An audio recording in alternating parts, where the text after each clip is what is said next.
incluindo nas fronteiras da eficiência comercial, ou seja, aumentando a eficiência comercial. Como é uma empresa que tem eficiência na gestão comercial? Então, nós vamos dividir um pouco dessa discussão ao longo dos nossos próximos encontros também. Hoje o tema é gestão de categorias. Para falar disso, nós temos que ter uma visão bem clara, né, sobre como a gente opera a gestão de categoria. E eu gostaria muito de agradecer aqui ao pessoal da RP por nos dar o palco, né, por abrir as portas da sua casa, né, aí com os clientes da RP, para discutir um pouco desse assunto. Eu queria chamar a atenção de vocês para duas coisas. Primeiro, eu queria pedir encarecidamente, participem, abram seu microfone, tirem dúvidas. Se você não sentir à vontade perguntando na câmera, pode mandar pelo chatzinho aí, que é o bate-papo. Se você mexer o mouse em cima da tela, você vai ver que tem aí um íconezinho de bate-papo, e nele você pode colocar também sua dúvida, e o Gustavo vai trazendo as dúvidas do bate-papo para a gente aí de vez em quando, certo, Gustavo? E os meus colegas aqui hoje de webinar, né, Rodrigo e Thiago, por favor, Rodrigo e Thiago, a gente gosta de pergunta difícil, então fiquem à vontade, caprichem, assim como os nossos colegas varejistas. Sobre qualquer coisa que nós falarmos aqui hoje, e mesmo que não esteja na tela, você pode levantar a sua dúvida, ok? Fiquem à vontade. A participação de vocês que tem feito todos os webinars que a gente tem feito com a RP, aqueles que nós fizemos no ano passado, serem tão bacanas e dinâmicos. Então, fiquem à vontade. Vamos lá. Bem, acho que a questão mais relevante de todas, quando se pensa em negócio dessa natureza supermercadista, é aprimorar a performance. Mas aprimorar a performance para quê? Afinal de contas, o que nós queremos com isso? Nós queremos a perenidade do negócio. E a perenidade do negócio nos impõe uma necessidade muito grande, que é ganhar competitividade. E existem diversas formas de ganhar competitividade nessa série de expandindo as fronteiras, né, evoluindo nas fronteiras da eficiência comercial. Nós, naturalmente, vamos falar sobre muitas possibilidades diferentes de se tornar competitivo. O tema de hoje, como nós já retratamos a gestão de categoria, é um deles que tem uma capacidade enorme para fazer isso acontecer. E vou mostrar casos reais aqui para vocês também. Mas, além disso, tem outras coisas críticas e relevantes.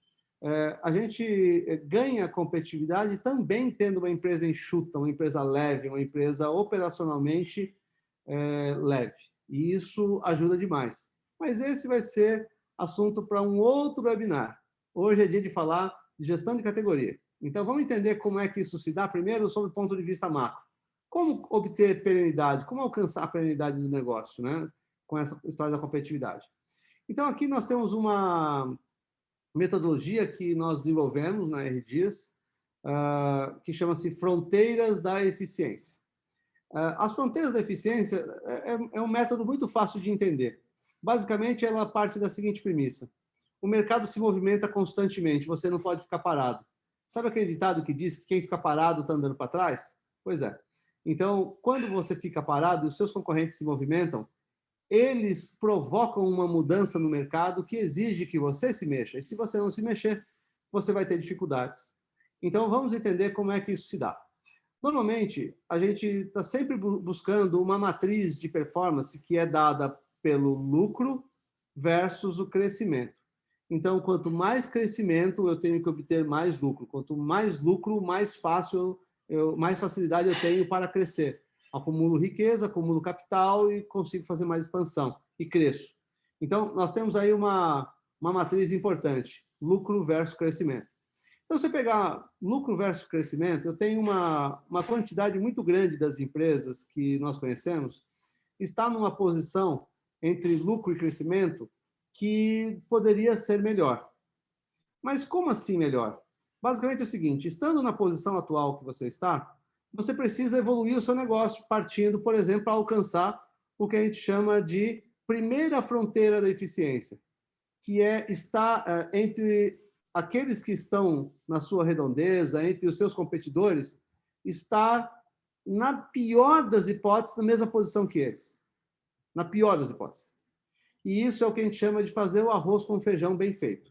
Então, a primeira fronteira da eficiência, se você está numa posição, por exemplo, nesse quadro aqui, você deveria buscar a primeira fronteira, o F1.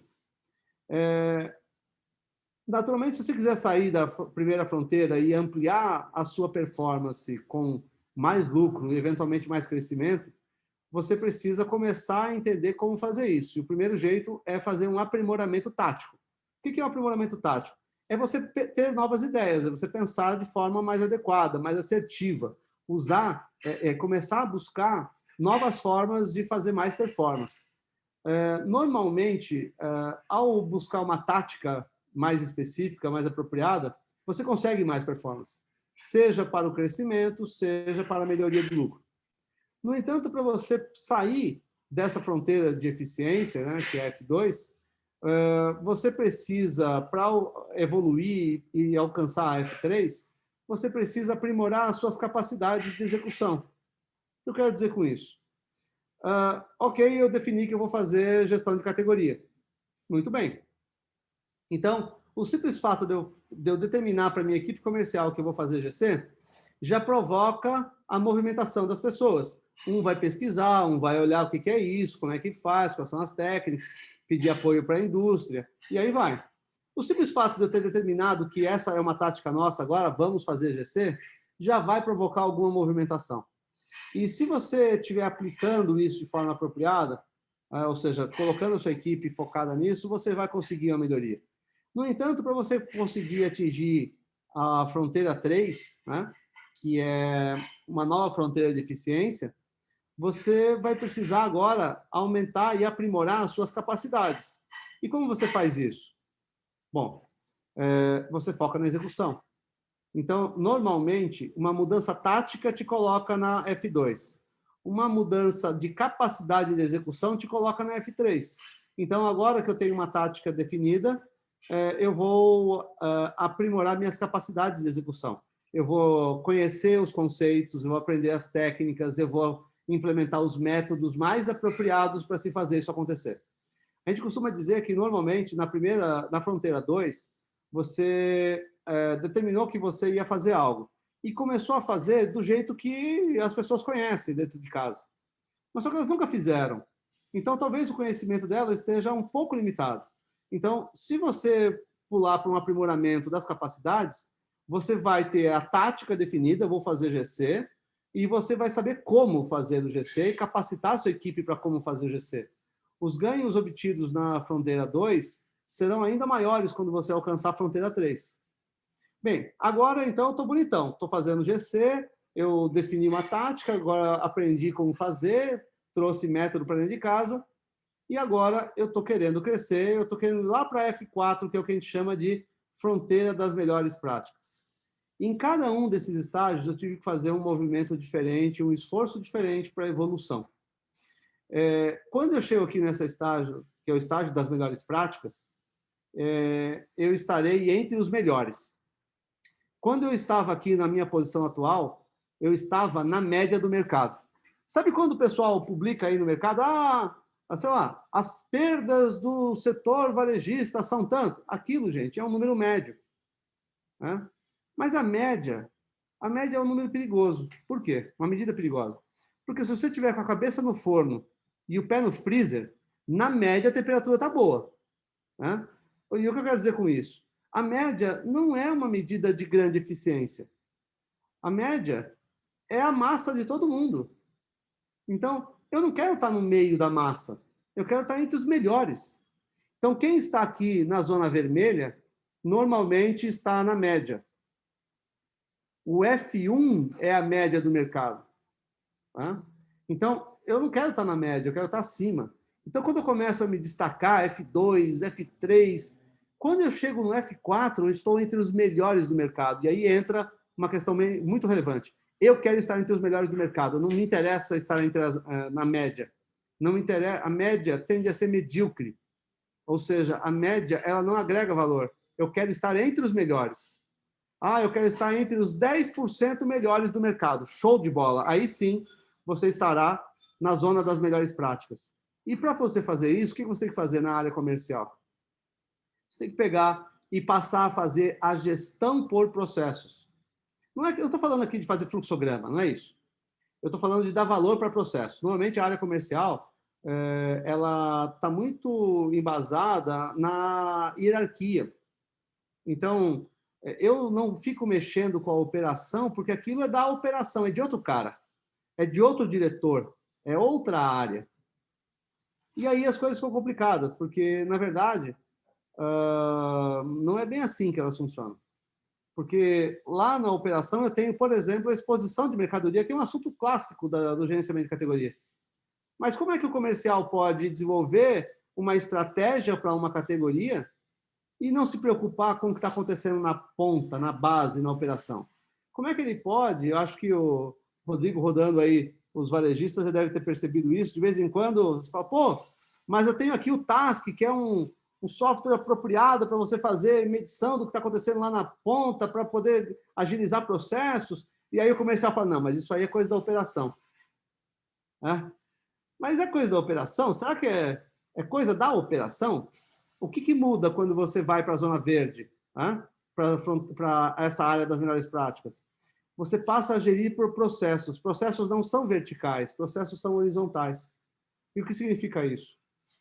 Na prática, eu deixo de me limitar à hierarquia da estrutura organizacional da área comercial e eu passo a interagir com outras áreas, como, por exemplo, operações e logística.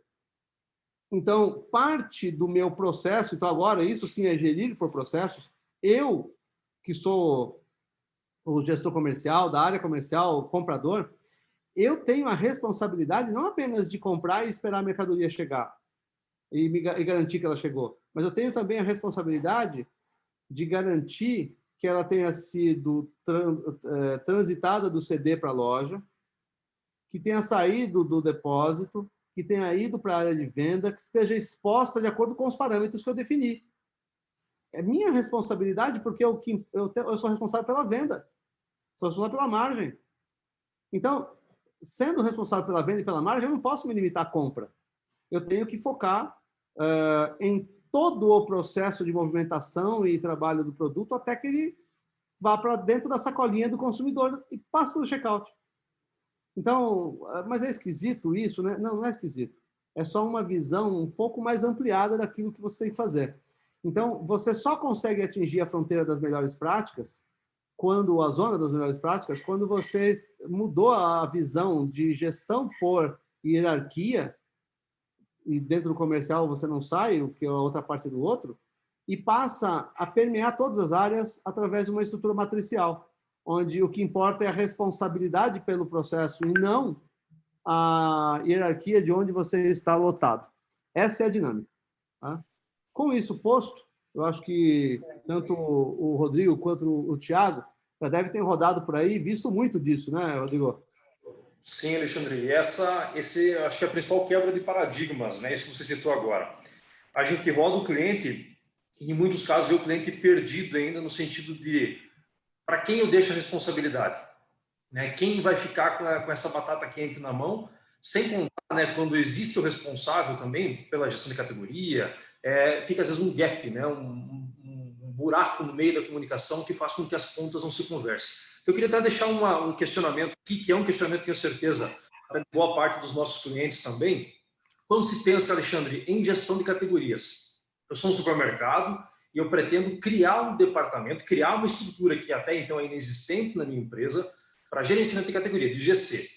Eu crio uma estrutura nova, né, independente, né, com responsáveis por essa demanda, ou eu aloco ela junto ao departamento comercial. Eu faço com que o próprio comercial abrace essa demanda, né? Eu me recordo, inclusive, quando eu vim para o Mato Grosso do Sul, para começar o nosso trabalho aqui há 14, 15 anos, até vi recentemente esse Edson Verratti, um abraço para ele, inclusive. Na época, eu me deparei com uma estrutura diferenciada, na época, quando atendemos um cliente, onde ele tinha, de fato, já a figura dos gestores de área, né? Dos gestores de departamento. Como você citou agora, não eram responsáveis apenas por comprar. Opa, senta aqui do lado da minha mesa, né, trago lá a sugestão de compra, fecho pedido, entrego, faço impressão, entrego para o vendedor e meu serviço acaba ali. Acho que essa é o grande time, né, essa mudança de paradigmas de quem está sentado aqui atrás da mesa não é responsável apenas por comprar, mas se gerenciar de ponta a ponta, comprar e vender bem, né? Então, qual seria a sugestão de vocês da R Dias com relação a essa criação dessa estrutura, portanto, de gestão de categorias, né? Oh, Rodrigo, uma pergunta ótima, porque nesse conceito de fronteiras da eficiência que nós cunhamos, que nós desenvolvemos para ajudar os nossos clientes a evoluir, por trás dele tem um assunto, uma questão muito relevante, que é a seguinte: a hora que eu penso que as melhores práticas serão alcançadas quando eu estiver fazendo a minha empresa ser gerida por processos, talvez metade da resposta já seja dada. Eu sou completamente contrário à criação de um monte de departamentos internos para fazer pequenas coisas. Porque o fazer é um processo, não é uma área. Eu preciso ter responsabilidade, não hierarquia. Então, quando você cria uma área de gerenciamento de categoria, o que você está fazendo, na verdade, é criando mais um feudo, mais um grupo para se defender, mais um grupo que vai precisar ter um trabalho enorme para criar interface com o comprador, interface com a operação de loja. Então, assim, na verdade, o que eu estou fazendo quando eu, nas empresas que criam essa área, né, de GC, o que eles estão fazendo, na verdade, é criar só mais uma barreira. Eles não estão, de fato, dando mais potência, porque eu já vi absurdos acontecendo, Rodrigo, de, por exemplo, uma pessoa de gerenciamento de categoria está fazendo o gerenciamento de uma categoria X e, por exemplo, determinar que tal produto vai ser ofertado, por exemplo, sabão em pó Omo, e que esse produto vai ter mais espaço na gôndola, porque ele é muito importante, o consumidor gosta muito desse produto e tudo mais. E faz isso tudo à revelia, sem perguntar para o comprador. Só que é o comprador que sente o calor da negociação. O comprador que sabe que a Unilever não entrega, que sabe que ela, às vezes, cria problemas lá com o prazo de pagamento, porque, no final das contas, o prazo de pagamento está rodando desde quando o produto saiu da empresa lá da Unilever e não da hora que chegou na nossa loja. Aí você quer fazer uma negociação com a Unilever, eles dão pouca atenção. Eles estão loucos para mandar você para o distribuidor. Aí, esse mesmo comprador, ele, há pouco tempo atrás, chamou a Unilever para uma conversa, dizendo que queria fortalecer a categoria e tal, mas e aí o vendedor falou, tá bom como tá, né? E tal. Ou seja, não tem desconto, não tem negociação, não tem prazo de pagamento apropriado, não entrega direito. Pô, como é que alguém pode querer privilegiar esse produto nesta categoria sem ter conversado com o comprador para saber desse calor dessa negociação? Então, acabou de criar um ruído. Né? Acabou de criar um ruído. Eu me lembro de uma empresa na qual a gente foi fazer um trabalho de prevenção de perdas e ela tinha acabado de implementar o pricing e criou uma área para o pricing. Rodrigo, tinha carinha sentado no gabinete, atrás da mesa, fazendo preço de hortifruti, sem saber o que o comprador estava vendo lá no Ceasa, no produtor, sabe? Então, eu sou completamente contrário à ideia de se criar um monte de áreas, uma para o trade, uma para GC, uma para price, uma para isso, uma para aquilo. Eu gosto da ideia de fortalecer o comprador, de preparar o comprador para que ele tenha capacidade de conhecer isso em grande profundidade. E uma vez esse conhecimento sendo utilizado apropriadamente, ninguém bate esse comprador. Aí ele se torna um gestor de alto nível, porque quando ele é responsabilizado, ele é preparado, capacitado, cobrado, tem metas para poder tocar todos os processos, ele não consegue escapar daquela ideia de fazer a gestão por processo e não por hierarquia organizacional, entendeu? Não pela estrutura organizacional. Então, na prática, a gente, não fazendo uma área, a gente tem que fortalecer o comprador. Fortalecendo o comprador, eu estou colocando ele no caminho de fazer gestão por processos. E, com isso, eu estou aumentando o potencial da empresa de conseguir entrar na zona de execução das melhores práticas. Portanto, é muito mais eficiente, dá mais trabalho, tá? Fazer. Porque, às vezes, você não tem o comprador preparado, precisa treiná-lo, capacitá-lo, orientá-lo, daí por diante. Mas dá muito mais trabalho você querer fazer o comprador se preparar.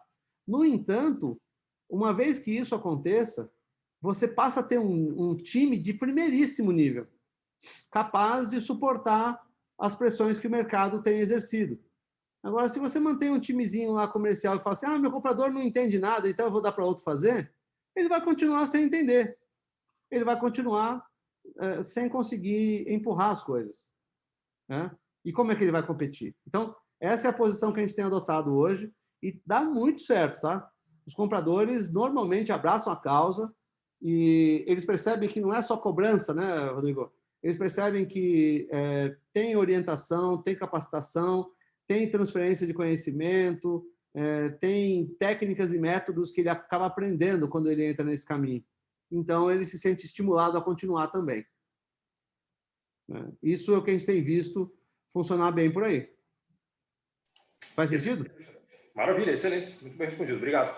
Nada. Vamos lá.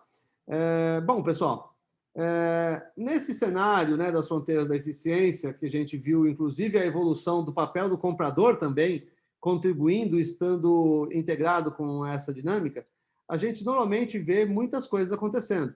E uma das importantes é que, quando as empresas estão aí naquela faixa da média do mercado, elas têm lucro líquido ali de até 3%. Quando elas passam para a segunda fronteira, a F2, elas normalmente vão de 3 a 4,5, né? Quando elas passam para a F3, elas conseguem sair dos 4,5 e até os 5,5 de lucro líquido. E quando, de fato, elas alcançam a fronteira das melhores práticas, elas estão performando perto de 7% de lucro líquido. Esses são referências aí para a gente entender como é que isso se dá, né? E aí, assim, na prática você vai ver várias formas diferentes. Você pode aplicar esse mesmo conceito em outras linhas, como, por exemplo, você olhar para a precificação. Então, na precificação, imagine que estou numa fronteira atual e eu vou para F2, depois F3 e eu quero atingir F4. Então, como eu vou fazer? Primeira coisa, normalmente quem está na média de mercado com relação à eficiência nesse processo de precificação, ele está olhando, ele está fazendo preço da forma mais comum. O que é a forma mais comum? Eu faço o preço do produto de alto giro baseado no mercado. Então, eu olho o preço da concorrência através das pesquisas. E eu faço o preço do produto da curva C, da curva B e da curva C, ou seja, produto de médio e baixo giro, olhando para o custo. Então, eu cadastro uma margem lá no sistema e, a partir daí, a gente vai para frente. Entrou uma nota fiscal, altera o preço de venda. Uma nota fiscal com custo diferente altera o preço de venda. Fez uma alteração de tabela de preço do fornecedor, altera o preço de venda. Né? E desse jeito eu consigo fazer a minha precificação. Mas como eu faço para sair dessa zona comum, onde nós temos aí aproximadamente 85% dos varejistas fazendo preço desse jeito?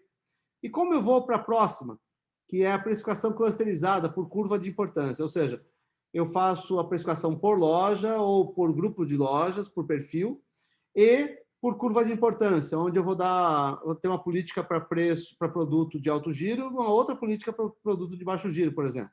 Essa seria a segunda fronteira. Né? Mas como é que eu evoluo da segunda fronteira para a terceira, que é preços a partir do posicionamento mercadológico? Basicamente é o seguinte, na fronteira de preços a partir do posicionamento mercadológico, eu acrescentei mais uma variável. Eu acrescentei agora o consumidor. Então, até aqui eu estava fazendo preço muito olhando para dentro. Agora, eu estou fazendo preço olhando para fora, olhando para o consumidor. No primeiro modelo aqui, precificação baseada no custo e concorrência, eu estou olhando para o fornecedor e para o concorrente. Mas cadê o shopper? No segundo modelo, eu já evoluí, consigo mais resultado, tenho mais eficiência, mas eu estou fazendo preço olhando para o produto e a importância dele no giro. Mas ainda não tenho shopper. Então, só a partir da F3 eu alcanço, de fato, uma perspectiva diferente, uma performance diferente. E nessa situação, eu passo a considerar também o consumidor. Bem, pondo o consumidor na jogada, eu já estou numa condição bacana, mas ainda não estou na zona, né, na faixa das melhores práticas. E para alcançar o F4, agora eu vou ter que somar tudo isso aqui. Eu vou ter que fazer a precificação clusterizada, eu vou ter que considerar o posicionamento mercadológico e eu vou colocar agora uma precificação inteligente e automatizada. E assim eu consigo dar tempo para os compradores poderem fazer a gestão estratégica de 100% do sortimento e não apenas dos itens da curva A, como a maioria faz na hora de fazer precificação, principalmente baseada no mercado. Desse jeito, eu peguei mais um tema, né, e eu evoluí, eu estou mostrando como ele evolui em cada uma das circunstâncias. Aqui, Rodrigo, nós temos uma condição diferente. Nós estamos olhando para algo que vai dar sustentação, inclusive, para o gerenciamento de categoria. Mas eu mostro que eu tenho que sair da zona que eu me encontro, né, e pular para as demais. Eu tenho que buscar evolução. E, gente, isso daqui é o que existe hoje. Daqui a pouquinho vai ter alguém que vai colocar em prática, e a gente já está olhando para isso, que é o que a gente chama de precificação preditiva, que é antecipar o preço que esse produto deve ter em função das tendências de comportamento do produto. Então, quando a precificação preditiva deixar de ser uma abordagem conceitual apenas e ela passar a ser uma melhor prática, a precificação inteligente e automatizada já não vai mais estar nas melhores práticas, ela vai descer para F3. Assim como preço a partir do posicionamento vai se manter importante, mas vai descer para F2. E aí a precificação clusterizada vai estar lá no F1. E quem continuar fazendo precificação baseada no custo da concorrência não vai ter mais espaço. Brincando, ele vai ser jogado para fora do mercado, porque não vai conseguir ter eficiência para poder competir.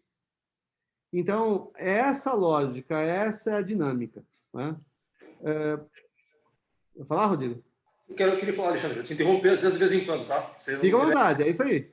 Eu tenho dois questionamentos para te fazer nesse ponto, tá? Que é uma dúvida também dos nossos clientes quando nos procuram, às vezes, buscando uma consultoria, buscando um auxílio como que vocês têm prestado aí no mercado, né? Primeiramente, os clientes da R Dias hoje, Alexandre, eles estão necessariamente enquadrados em qual desses patamares? Um cliente que está lá no último nível, no F1, né? Aliás, no nível primário, digamos assim, né? Estaria na hora dele buscar um auxílio, por exemplo, da R Dias, ou não? Ele precisa amadurecer alguma coisa internamente primeiro, para depois buscar alguma automatização mais ampla. E segunda pergunta eu estou no primeiro nível, no F1, eu preciso necessariamente ganhar cada um dos demais níveis até chegar no último, ou é possível dar um salto um pouco maior de eficiência, sem necessariamente ter que ficar passando por cada um dos níveis que você estabeleceu aí? Bom, vamos lá, vou começar pelo fim. Né? A dinâmica para isso, Rodrigo, é mais ou menos o seguinte. Eu não vou, por exemplo, a precificação inteligente e automatizada, por exemplo, ela é feita por um sistema que você conecta lá no Flex. Né? E você já sabe, né? Nós temos aí parceria com esse assunto e isso aí tá rodando aí. Mas a questão é a seguinte, automação por automação, software por software, e vocês, né, que têm um software tão robusto, né, vocês sabem muito bem do que eu estou falando. O Flex, até onde eu conheço, ele tem um conceito por trás dele, né, uma metodologia, um foco, uma visão de negócio que parte da contabilidade. Então, a contabilidade do Flex é muito robusta, e eu vejo muitos ERPs por aí, a gente vê como é que isso aí funciona, é muito robusto. E aí entra a seguinte questão. Um software sem uma metodologia por trás, ele é só um código. Aí o que a gente costuma dizer aqui é o seguinte, se eu tiver um processo que é uma porcaria, e eu botar um software para automatizar esse mesmo processo, eu vou ter só uma porcaria mais rápida, né? Normalmente é assim que funciona. Então, a nossa visão é a seguinte, se o varejista quiser olhar para uma precificação inteligente e automatizada, ele vai precisar garantir que tenha método robusto por trás. E aí é que são elas. Então, o que tem por trás de um método robusto no caso da precificação?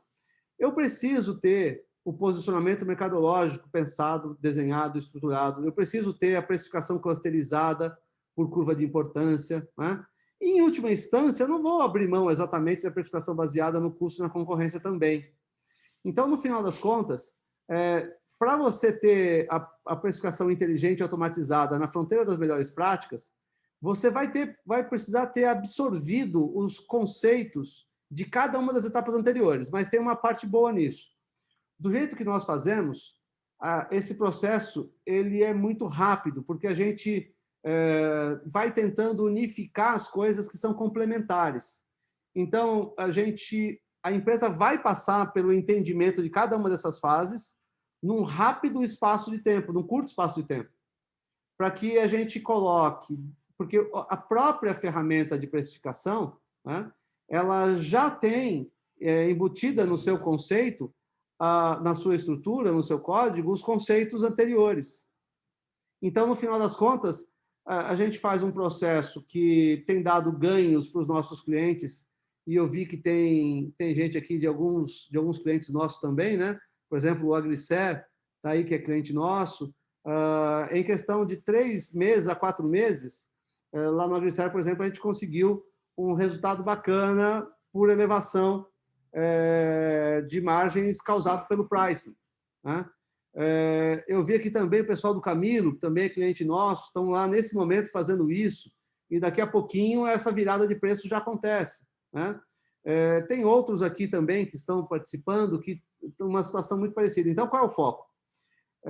Eu posso até fazer a precificação funcionar indo até a F3, Rodrigo, sem automação.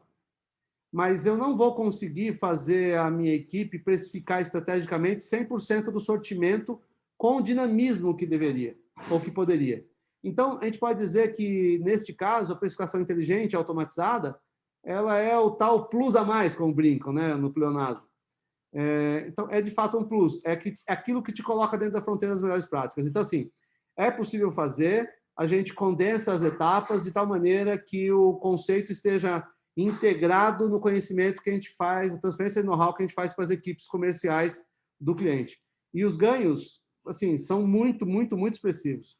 Eu estou falando de o nosso cliente que teve o menor ganho até hoje, teve 0,85 de ganho de margem, 0,85 pontos percentuais, não é por cento, né? É pontos percentuais. Então, a margem de 25 foi para 25,8, hipoteticamente, né? De acordo com o nível de margem.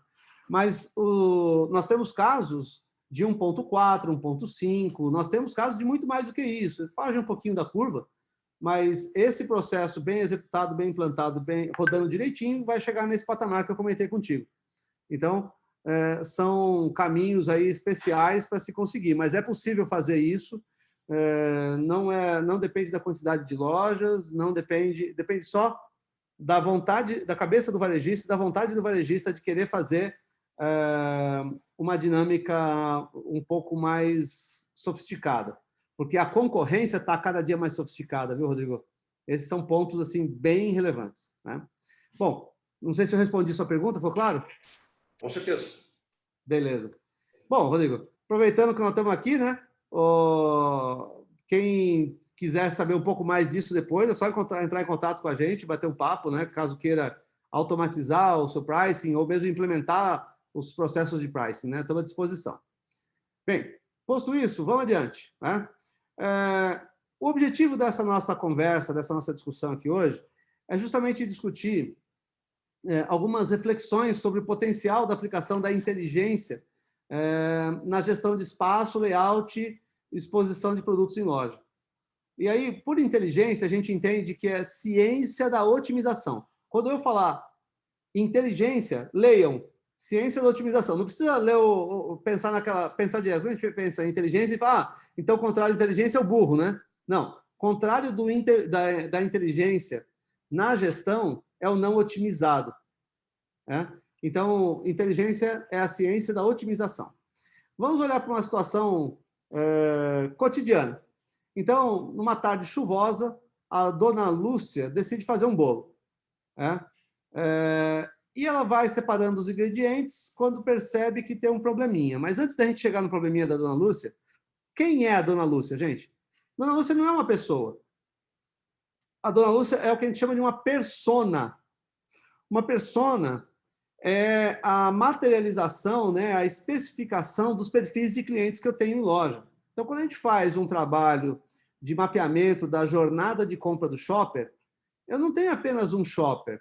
Quando eu falo de entender os momentos da verdade, né, na jornada de compra do shopper, eu não tenho apenas um shopper. Eu tenho vários.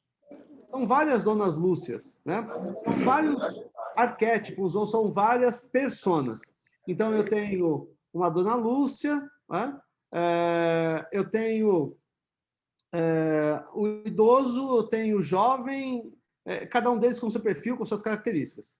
Então, a Dona Lúcia, que ia fazer o bolo, né? Que é uma persona compradora da nossa loja, ela percebeu que acabou o açúcar. Aí, ela naturalmente vai ter que sair correndo para ir comprar isso, porque ela está no meio da produção do bolo, ou ia fazer agora. E a Dona Lúcia, qual é a persona da Dona Lúcia? 35 anos, pertencente à classe C, não tem preferência por marca, sempre analisa custo-benefício, tem 3 lojas na região da casa dela, né? E o açúcar refinado é o ingrediente que ela está indo buscar agora. Então, uma resumidinha ali da persona da Dona Lúcia e o comportamento dela, e ela saiu para comprar. Lá nos supermercados, ela tem, né, 3 supermercados no seu bairro. E ela tem o A. O A possui um sortimento amplo de açúcar refinado, cristal, gourmet, orgânico. O supermercado B não possui sortimento de açúcar refinado, porém seus gestores acreditam, e aí marquem bem essa palavra, acreditam, né, que se o consumidor não encontrar açúcar refinado, ele vai substituir pelo cristal. E o C tem a mesma pegada que o A, né? Tem o sortimento completo. Notem, eu queria chamar a atenção para uma coisa aqui. Vocês estão vendo que o supermercado B ele tem uma pegada aqui diferente? Nós estamos falando aqui de um perfil, de um jeito de olhar para a coisa que ele acredita que se o consumidor não encontrar um produto, vai substituir pelo outro. Esse aqui não é da era, né, dos fatos e dados. Ele não está nessa era ainda. Ele ainda é da época passada, onde a gente achava as coisas. Eu acho que, eu penso que, eu acho que. E aí esse acho que não resolve muita coisa, porque eu preciso ter uma visão clara e direta, concreta sobre o negócio. E eu preciso olhar para isso com a devida perspectiva. Vou pesquisar, vou ter informação, né? Bem, a pergunta aqui nesse cenário é: qual é o supermercado que atende a necessidade? Então, nós vimos que o A e o B que estão nessa pegada. E como é que eles funcionam? O supermercado A, ele tem ali uma forma de expor os produtos e o C tem outra. O A, você vai vendo as diferenças, né? Tem um segundinho para vocês olharem para cada um deles. Tem diferença tem preços diferentes dos produtos, tem margens diferentes dos produtos. E aí a gente faz as perguntas clássicas, né? Qual supermercado está ganhando mais, né, diante dessa situação, né? Qual supermercado está praticando as técnicas de gerenciamento de categoria? Então, vamos olhar para isso de uma forma um pouquinho mais focada? Vamos para o A. Então, o A, o varejista segue as participações de mercado, então a indústria faz muita pressão para isso e tal, não é uma obrigação seguir, mas digamos que ele siga a participação de mercado, que é compatível com aquilo que é necessário. O produto líder está na altura dos olhos, né, o Açúcar União, e o produto líder tem, como sempre, a menor margem dos outros, né? Produtos de alto giro costumam apresentar margens mais baixas, vocês bem sabem disso. E aí, está posta aqui a situação do supermercado A. Vamos ver o C. O C, o varejista segue as participações de mercado também, notem que não mudou a participação de mercado. O produto líder está colocado estrategicamente na parte baixa da gôndola, porque ele vai girar de qualquer jeito, gente. Eu faço a força ou não faço a força. E nessa dinâmica, o que vai acontecer aqui, basicamente, é que os produtos com melhores margens acabaram ficando na altura dos olhos do consumidor. E a gente sabe que isso é a área nobre da gôndola, né? E com essa colocação, a gente precisa ir adiante, entendendo que aqui eu vou fazer girar um item que tem mais margem, né, do que o Açúcar União. E o Açúcar União não vai perder a venda, porque quem veio buscar a União é só baixar a mão e ele pega a União. Então, com essa lógica, o resumo que a gente pode fazer disso é o seguinte: posicionamento adequado às marcas, né, no supermercado C, análise de categoria conforme regras de pricing, desenvolvimento de toda a categoria, esse é um assunto muito importante, porque quando eu fico forçando a barra naquele jeito de expor, onde eu privilegio o produto líder, além de eu não ser privilegiado pelo fornecedor, porque ele me dá pouca margem de manobra, eu, na verdade, estou fazendo a categoria verticalizar a venda em cima do produto líder. E não é isso que eu quero outra coisa. Tá? Vamos entender como é que isso se dá. Até aqui tudo bem? Tiago, Rodrigo, tudo em ordem? Pessoal, se tiver alguma dúvida, fique à vontade, podem fazer suas colocações, podem chamar aqui. É só falar, Alexandre, abre seu microfone, me chama, que eu dou espaço para vocês participarem. E, Gustavo, Alexandre, dá uma olhada aí se tem alguma pergunta no papo. Temos 2 questionamentos aí. isso, recebi um questionamento aqui no WhatsApp. Você mostrou aí agora a questão da gôndola, né, com o posicionamento lá. Numa empresa média, numa empresa pequena, como é que fica a responsabilidade dessa gôndola? Como é que as pessoas fazem isso? É a operação que define esse lugar? É o comercial, como você comentou? Mas como é que isso pode ser alinhado entre os dois momentos aí? Legal, uma ótima pergunta. Bom, a primeira coisa é a seguinte. Quem foi que perguntou, Gustavo? Eu vou olhar aqui no WhatsApp, só um segundinho. Tá bom, vamos lá. Então, assim, na prática, o que acontece é o seguinte, muitas empresas acabam fazendo um tratamento dessa questão equivocado, do meu ponto de vista. O que a maioria das empresas faz? Se está na loja, a responsabilidade de operação. E não é bem assim. Porque, por exemplo, digamos que eu tenha montado a estratégia da gôndola do supermercado C, lá no comercial. Eu quero melhorar minha margem, então vou fazer desse jeito. Se eu não contar para a operação e deixar sob responsabilidade dela, como é que ela vai adivinhar que o que eu estou querendo é aquilo? Então, como é que funciona? A responsabilidade é do comercial. Gerenciamento de categoria, alocação de produto nos espaços, isso é responsabilidade do comercial. Tanto faz se eu tenho uma loja, 2 lojas ou 100 lojas. A responsabilidade é do comercial. Mas então quer dizer que a operação não tem responsabilidade nenhuma sobre isso? Não, aí que mora a questão interessante. Isso é uma responsabilidade partilhada. Normalmente, o comercial deveria montar a sua estratégia, levar para a operação e dividir com a operação o seu ponto de vista. Porque, às vezes, pode ser que o repositor olhe e fale assim, você desculpa, mas esse espaço aí para o açúcar da barra não vai dar, não, amigo. Eu vou ter que repor esse negócio aí 100 vezes por dia, porque esse açúcar gira muito aqui nessa região. Já o comercial não estava com essa visão, já fez um negócio que complica a operação. Então, normalmente, o comercial desenha as táticas, desenha a exposição, leva para a loja, ou leva para o responsável por operações, divide o seu ponto de vista, a sua estratégia, a sua tática, e aí eles discutem o que é melhor. E cada um pondera a partir do seu ponto de vista. E a partir disso, então, o comercial decide qual é o melhor caminho, ali em conjunto com a operação, e a operação executa. E o comercial acompanha. E essa é a lógica e essa é a dinâmica entre as áreas envolvidas nesse processo, Gustavo. Legal, muito bom. Tem uma outra pergunta aqui do Marcos, que colocou no chat. Ele está perguntando aqui o seguinte, se precificação inteligente anda junto com o aumento do faturamento. Com certeza. A precificação, ela anda junto com o aumento do faturamento e anda junto com o aumento da margem. Na verdade, o primeiro objetivo de qualquer empresa varejista não deveria ser o faturamento. Deveria ser a massa de margem. E por que eu digo isso? Porque faturamento não paga conta. Se eu tiver um faturamento enorme e não tiver massa de margem, eu não pago as contas. Então, o primeiro foco deveria ser a massa de margem.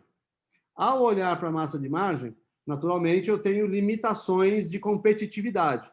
Então, se eu aumentar a minha margem indiscriminadamente, sem nenhuma técnica, pode ser que eu fique mais caro do que o mercado e não venda. Então, os preceitos aplicados em pricing passam pela primeira ideia, que é a seguinte: eu vou ganhar margem. A segunda ideia, ou a segunda premissa é a seguinte: eu devo aumentar ou manter a minha venda. Às vezes, a gente pega situações, para cada 10 projetos que a gente executa de pricing, pelo menos 2 tem uma situação que a gente considera atípica. O que acontece? Às vezes você vai ver o varejista e ele está desposicionado no mercado, já está muito caro, com a imagem de careiro, inclusive. E então, esses 20% dos casos, a gente precisa fazer uma coisa ao contrário. Ao invés da gente subir margem através da otimização dos preços, a gente acaba tendo que baixar margem para que ele volte a ser competitivo.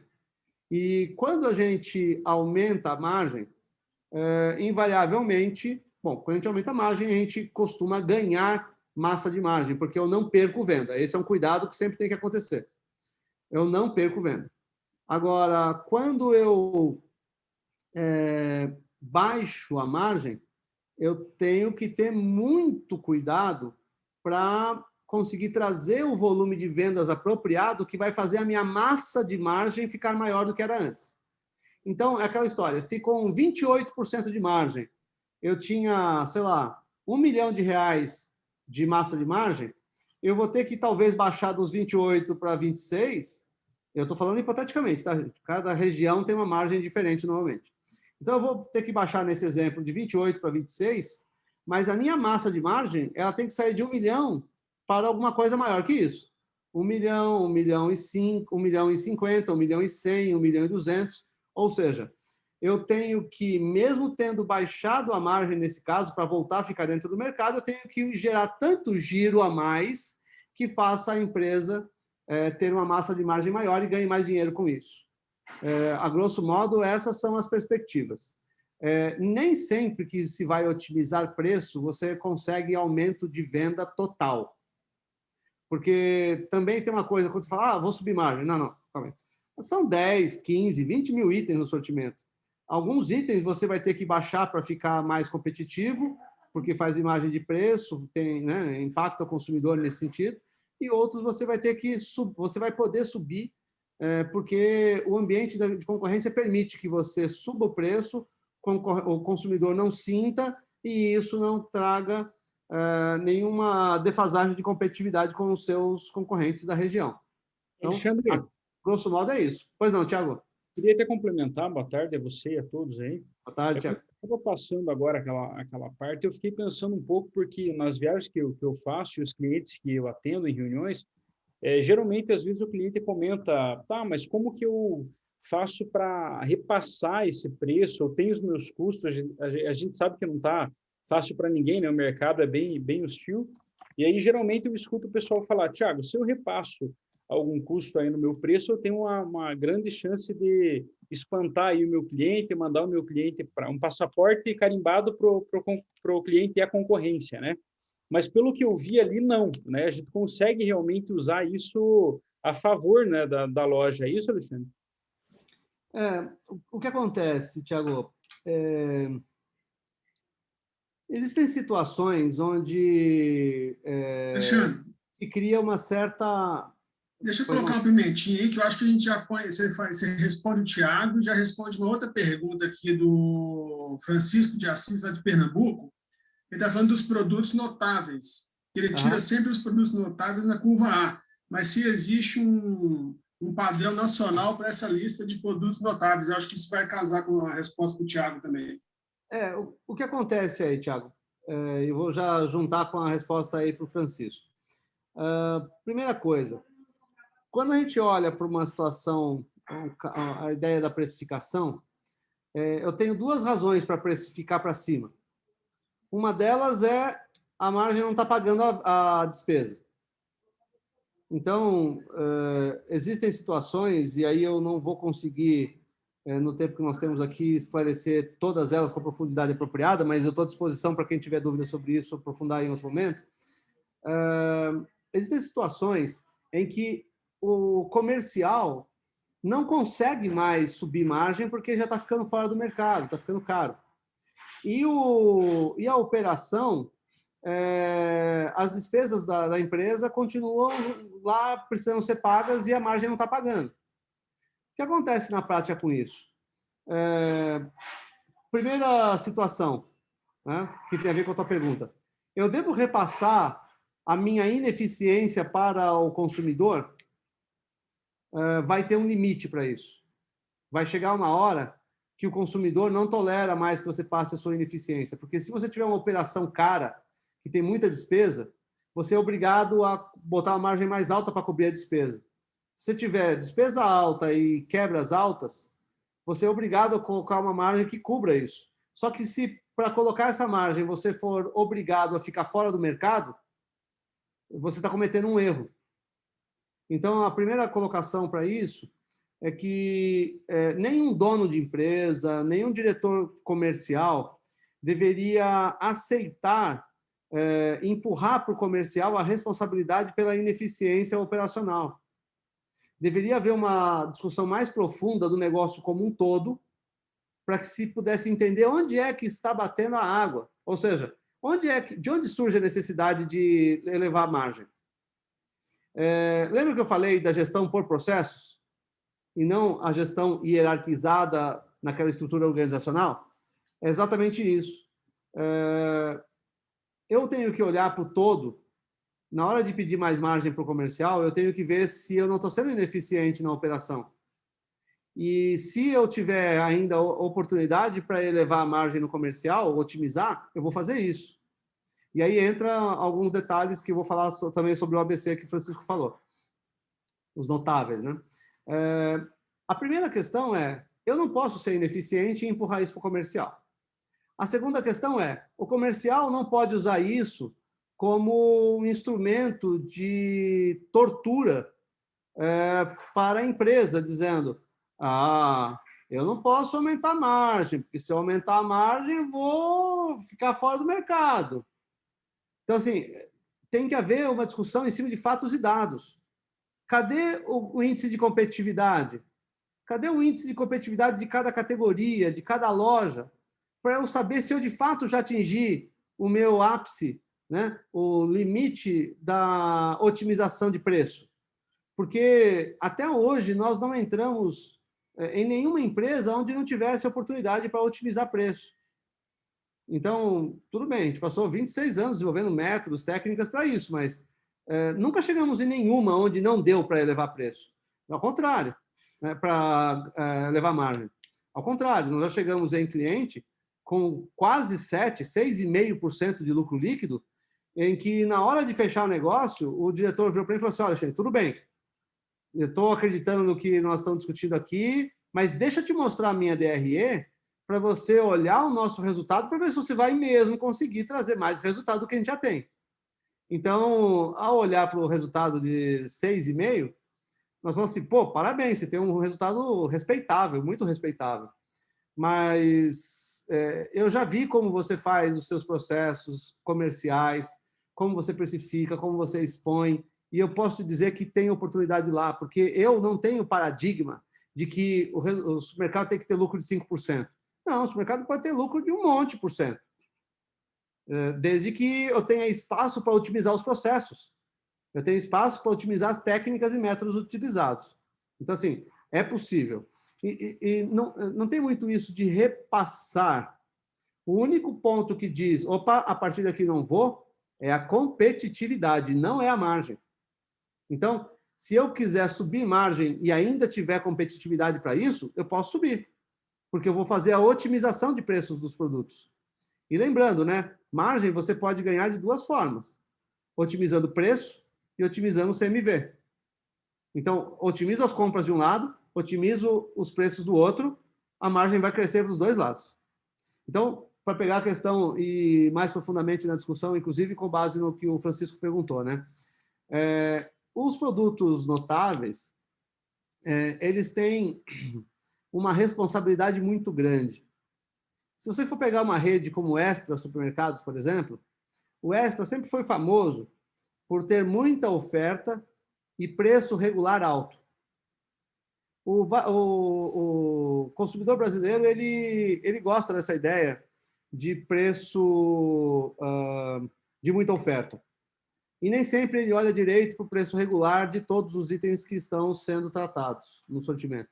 Então, se eu fizer uma boa compensação com os itens como se diz, com os itens notáveis, sendo bem competitivos, eu posso até ter o preço um pouquinho mais alto na curva B e na curva C. Ou nas categorias de menor exposição, categorias que não sejam categorias entre as notáveis. Então, sim, se você trabalhar forte a dinâmica na curva A, você tem condições de ter um equilíbrio maior e poder fazer margem no restante. Só que tem uma coisinha que aí não dá para esquecer. A curva A corresponde a 50% das vendas. Então, se a curva A corresponde a 50% das vendas, se você derrubar a margem da curva A, você vai ter que corrigir lá no resto. E talvez a correção precise ser muito grande.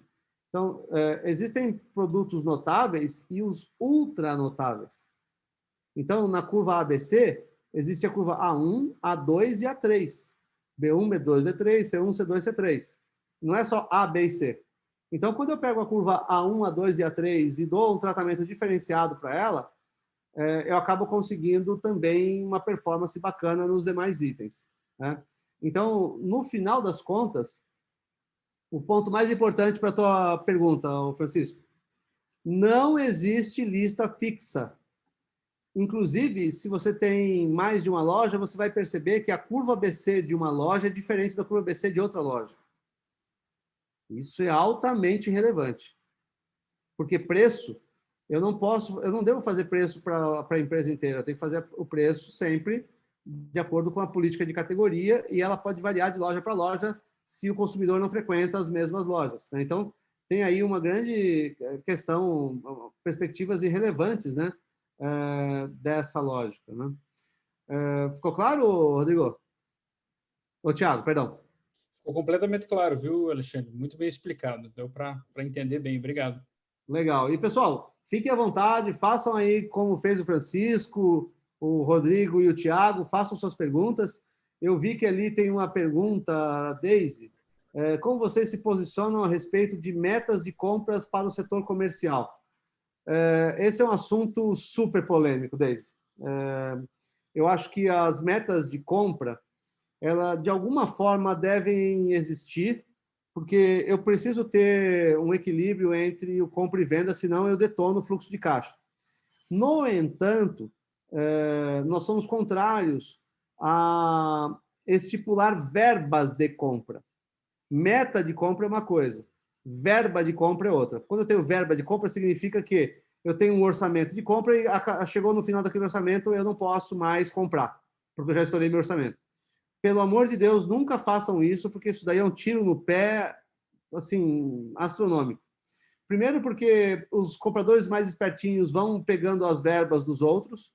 Segundo porque, em algumas situações, a gente vai olhando para a dinâmica de operação e percebe que se lá pelo dia 22 eu já comprei tudo que eu tinha que comprar, o que acaba acontecendo é que no começo do mês vai faltar o produto que eu tinha que ter comprado no final do mês e não deu para comprar. Então, são situações bem delicadas. Não coloque limitação de valor para a compra. Mas meta você pode colocar, para garantir que ele esteja sempre circulando ali em volta disso, né? Acho que o Luiz ia fazer uma pergunta, Luizio. Se for, fica à vontade, viu? É só falar. Alexandre, só eu queria fazer um adendo rápido também. Quando você fala de não coloque metas, né, em valor, e aí, como a gente está falando aí para vários clientes, é importante entender que no sistema hoje, nós trabalhamos com a opção de poder configurar as metas para o comprador, para aqueles que assim desejam fazer, mas principalmente com a opção de alçadas de compra, que limita basicamente a partir de quantidades para que ele não extrapole a média ponderada daquilo que vem sendo praticado, né? Então, aí você consegue realmente segurar um pouco o seu comercial para que ele não pegue aí todo o montante disponível e agregue num único produto, numa única categoria, por exemplo. Então, utilizar as ferramentas de maneira correta. Exato, é isso mesmo. Como eu falei, você tem que ter metas, mas você não pode impedir que o comprador continue comprando se ele estourar a meta. Porque vai faltar mercadoria. A ruptura é muito pior do que ter cobertura de estoque. É muito melhor você reorientar o comprador e direcioná-lo para ele não errar mais do que você impedi-lo de comprar. E convenhamos, eu não tenho que medir, eu não vou criar responsabilidade de alto nível impedindo que as pessoas façam as coisas. Eu tenho que deixá-las fazer. E se for o caso de perceber que o comprador estoura a meta todo mês, apesar de receber reorientações e tal, talvez ele não seja bom para essa função, coloca ele em outra área, em outra atividade, né? Mas o ponto-chave aí é que eu devo dar responsabilidade para as pessoas e para os cargos. Isso significa que ele vai olhar para as compras, ele vai fazer o que ele tiver que fazer de performance e ele vai participar de um processo de recompensas, da minha política de recompensas e punições. Se ele só acerta, putz, esse cara vai virar gerente. Se ele só erra, poxa, ele não pode continuar na equipe, ou então ele tem que receber uma reorientação para poder deixar de errar nesse quesito. Então, Rodrigo, é bem isso. Eu uso os mecanismos certos e dá certo. Mas se eu começar a limitar, bloquear e tal, aí a coisa complica. Outro dia eu vi um caso dessa natureza tratando de uma forma muito esquisita da situação. A empresa estava bloqueando, a ruptura estava lá no céu, um monte de problema e tal, né? E aí eu fui ver o cliente reclamando, não, porque esses meus compradores, eles só criam problema e tal, lá. Aí eu fui ver bem e falei, pô, mas vem cá. Você sabe que você tem uma equipe que ainda não está muito amadurecida, você precisava... É responsabilidade do financeiro disponibilizar capital de giro para o negócio. Não tem alternativa. O negócio tem que ter capital de giro. Sem capital de giro, ele não roda. Essa é uma questão. A outra questão é a seguinte. Você está brigando com o comprador, às vezes você está indo buscar dinheiro no mercado, você percebeu que você está com 34 dias de cobertura de estoque? O teu capital de giro está sendo mal empregado. Então, assim, você está apertando o lugar que talvez não devesse. Né? Você está olhando para uma situação, você está querendo segurar a formiguinha e o elefante está passando nas suas costas. Então, ao invés de ir para o mercado buscar capital, ao invés de ficar brigando com os compradores, vamos otimizar os estoques. Vamos botar esse estoque para fora e tem técnica para você fazer isso para evitar ruptura. Tá? Normalmente, o que a gente faz é coloca o controle de estoques, ele ruptura para ser tratado juntos e baixa os dois. Diminui o estoque, diminuindo também a ruptura. Assim você tem o controle saudável de que você está fazendo a coisa do jeito certo. Então, nós temos cliente, temos vários, né? O Brasão, a Rede Top, o próprio pessoal do Master Sonda, e vários outros, o Boni, o Agricer, diversos clientes nossos, a gente foi lá e baixou o estoque. E com isso caiu a ruptura junto. Né? Aplicando a técnica certa, o resultado é muito expressivo. Né? Nós temos um cliente no Rio de Janeiro que a gente tirou 24 milhões de reais do estoque. E a ruptura caiu de 12 para, acho que 6 por 5 ponto alguma coisa por cento. Então, assim, tem muita oportunidade para ir adiante. Né? É importante que a coisa vá para esse sentido e se olhe com profundidade. Né? Que nem o Fábio Luiz está falando aqui que estão começando a desenvolver isso ainda. É isso aí, mas está no caminho. Né? Certo, Alexandre? Fala, Marcos. Sobre a precificação ainda, você estava dizendo sobre o açúcar ali. A gente reparou que o açúcar ele tem uma diferença muito pequena entre a marca principal e a concorrente. Uhum. Quando a gente fala, vamos falar assim de uma maionese, que a gente vai tratar da LI, uma LI maior, uma maionese Hellmann's, uma maionese Heinz, de uma maionese mesa, onde a LI de uma pode chegar a 50 centavos e de uma outra passar de R$3. Como que se trata esse assunto? No posicionamento de gôndola, principalmente. Bom, primeira coisa é a seguinte, você tem que ter um sortimento que tenha um equilíbrio entre amplitude e profundidade. Então, amplitude é a quantidade de categorias diferentes, e profundidade é a quantidade de itens dentro da categoria, variando a própria categoria, né? Então, você precisa... A primeira coisa é desenvolver um sortimento apropriado e coerente para aquele teu público e para o tamanho da sua loja. E para o propósito da sua loja também. se é uma loja abastecedora, se é um atacarejo, se é um hortifruti, se é um express, e aí vai, né? E todas as variações desses modelos aí. Então, a primeira coisa é desenhar bem o sortimento, definindo a quantidade de itens e o perfil dos itens. Porque se você fala, por exemplo, de uma maionese mesa e vai para Heinz, você está subindo vários degraus instantaneamente. Mas se no meio do caminho você tiver mais 2 marcas intermediárias, eventualmente você está cumprindo o papel mínimo da categoria, que é ter o produto um pouquinho mais premium, o líder, um produto de combate, pelo menos. Então, esses são os itens mínimos para um sortimento. Daí para frente, o seu cuidado muda. O seu cuidado é, eu preciso ter o produto premium, mas vem cá, a minha loja convém ter um produto premium? Vou te dar um exemplo de azeites. Se você pegar azeite onde a variação de preço é enorme, você pode colocar um azeite, que nem eu vi no Santa Luzia outro dia, um azeite de R$680 a garrafa. Óbvio que isso não vai estar em todas as lojas, né, naturalmente. Mas esse produto tem uma amplitude de preço muito grande na categoria. Se você pegar óleo, por exemplo, óleo de soja, a amplitude da categoria é baixinha. Mas o produto gira tanto e o consumidor dá tanta atenção para esse item que uma pequena diferença de preço pode significar uma elasticidade de volume gigante. Então, a primeira coisa a fazer é estruturar bem o sortimento. A segunda é modular o sortimento para o seu perfil de público e tamanho de loja, perfil de loja, modelo de operação. A terceira coisa é você verificar se você não tem buracos de preço ou canibalização. Quando eu falo de buraco de preço, estou falando assim, poxa, se você ir para uma maionese mesa, para Heinz, e você tiver só esses 2 itens na gôndola, por exemplo, né, não foi isso que você falou, mas só para exemplificar, você tem um buraco de preço muito grande no meio do caminho. Então, isso não é coerente. Você acaba dificultando a decisão de compra do shopper, porque ele não vai se sentir atendido. Ele vai olhar e falar assim, pô, só tem o muito barato ou muito caro? Então, pô, eu queria uma coisinha mais média. E aí vai faltar. Então, aí tem que tomar cuidado para você fazer a escala de preço, que é o que a gente chama de arquitetura de preço, bem coerente. A outra pegada, a outra circunstância, é você olhar para a canibalização, que é quando você tem vários produtos na mesma faixa de preço,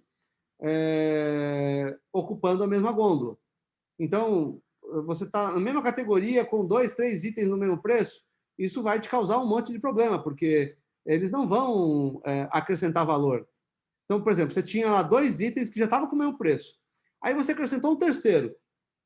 Quando dá canibalização, é que você percebe que não aumentou nem a margem, massa de margem da categoria, nem a venda total da categoria. E se isso aconteceu, é porque você errou na hora de definir sortimento. Ou então você errou na hora de definir a precificação. E, portanto, você não tinha clareza de quais eram os papéis da categoria. Você não tinha uma estratégia clara para a categoria. Portanto, o erro ou o acerto nasce nessa ponta, Marcos. Não sei se ficou claro para você, se foi suficiente a resposta. Se tiver alguma outra questão, pode falar aqui. Tá? Não, foi sim.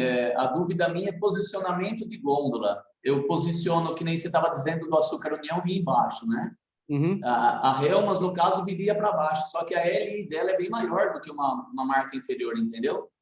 Sim. Então, aí o que acontece na prática é o seguinte, existem dois cuidados.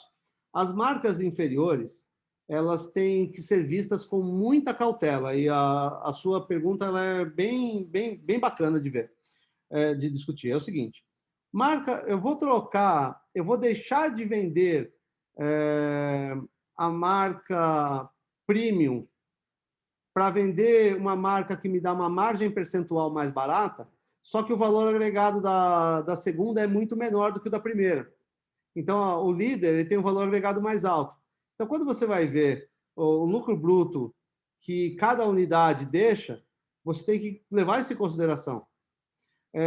Só vale a pena você fazer essa movimentação com um produto não líder com mais espaço quando a perspectiva de venda for superior àquilo que a massa de margem do produto líder deixa.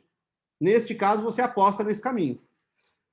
senão você tome cuidado. Normalmente, quando a situação é um pouco incerta, existem muitas situações incertas nesse tipo de movimentação, a gente costuma pegar numa rede de 10 lojas, pega 2 lojas e faz teste. Não faça teste em uma só, porque nem sempre isso é suficiente. Mas em 2 lojas você já consegue ter uma visão bacana. Então, às vezes, vale a pena você fazer o teste na gôndola e observar, porque não existe resposta pronta para todas elas. Você vai usar as técnicas, mas as respostas não estão prontas. Você tem que aplicar a técnica e ver que efeito gera. E, de repente, você vai fazer uma movimentação como essa, dançou, né? Porque se o lucro bruto a massa de margem que o produto de combate deixa é menor do que do produto líder, estou bem com o líder. E quer ver um exemplo desse? É bem fácil de ver. Nós temos clientes que operam com a Ambev, e a Ambev é o cocô do cavalo do bandido para esses caras. E nós temos outros clientes que operam com a mesma Ambev, e a Ambev é líder em geração de lucro bruto dentro da empresa. Assim, talvez o pessoal não esteja sabendo lidar com a Ambev. Não é apenas uma questão de reclamar dos caras, são duros, tem um monte de problema e tal, a gente sabe.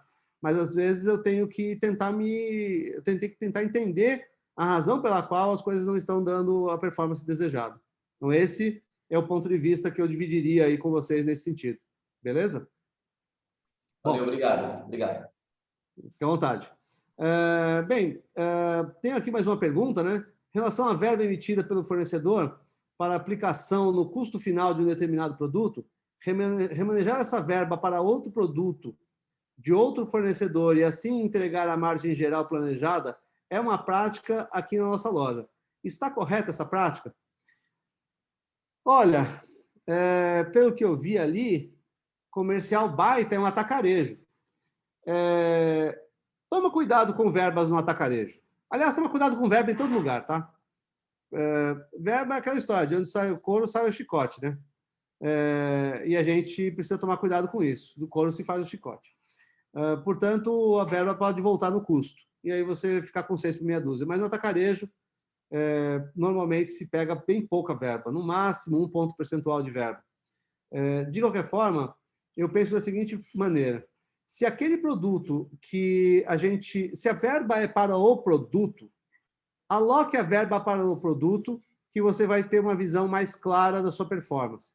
Se você pegar a verba que veio especificamente para um produto, como uma verba de rebaixa para iogurte que está em vencimento, ou uma verba de rebaixa para um produto, 50 centavos por item, porque o concorrente baixou o preço dele de uma forma muito radical e a indústria decidiu dar uma forcinha.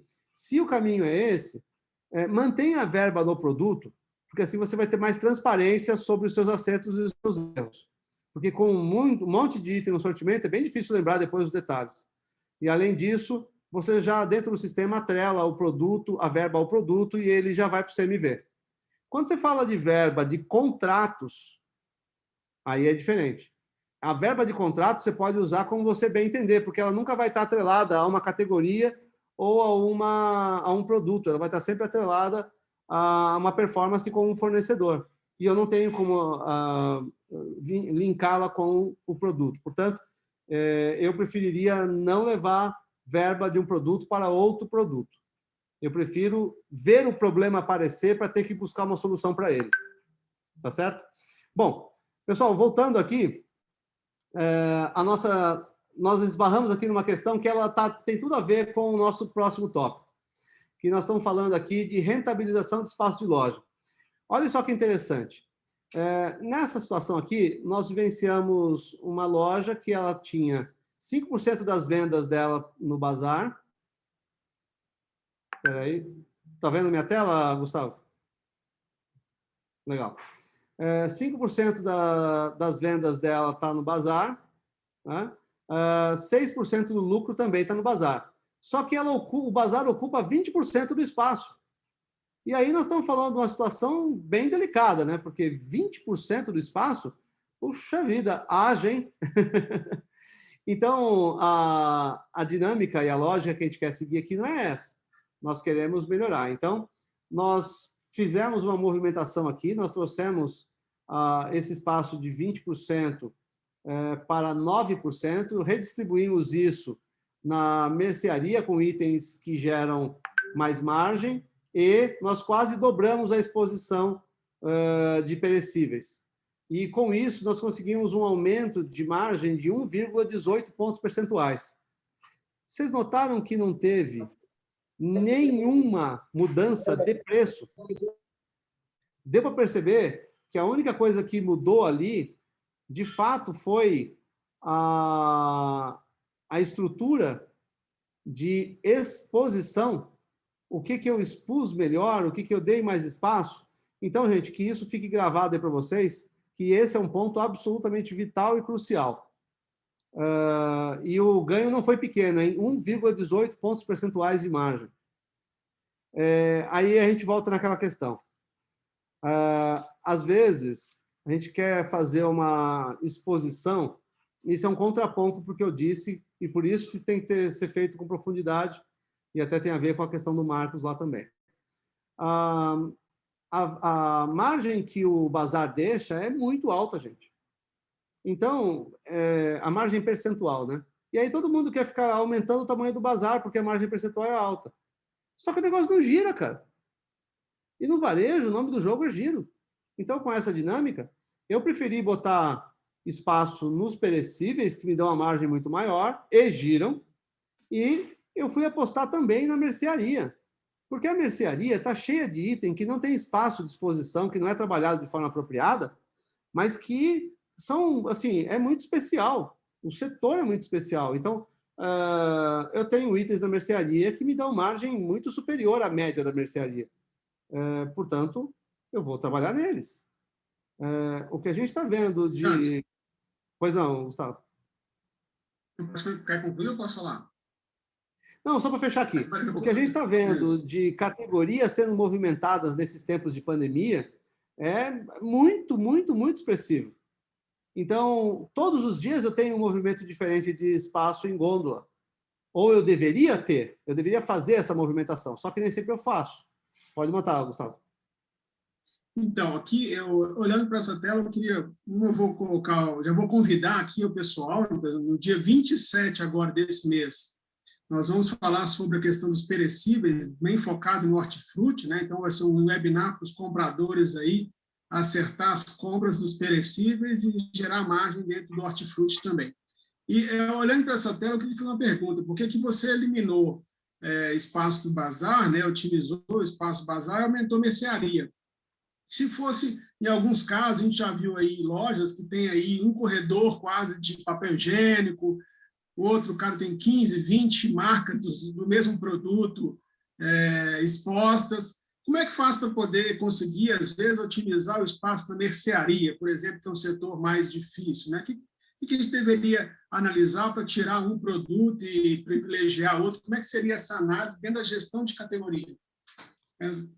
Bom, Gustavo, eu acho que eu vou te pedir a licença de olhar para uma questão, que deixa eu botar meu próximo slide aqui, que ele me ajuda, inclusive, a responder isso. Aqui. O que acontece, Gustavo?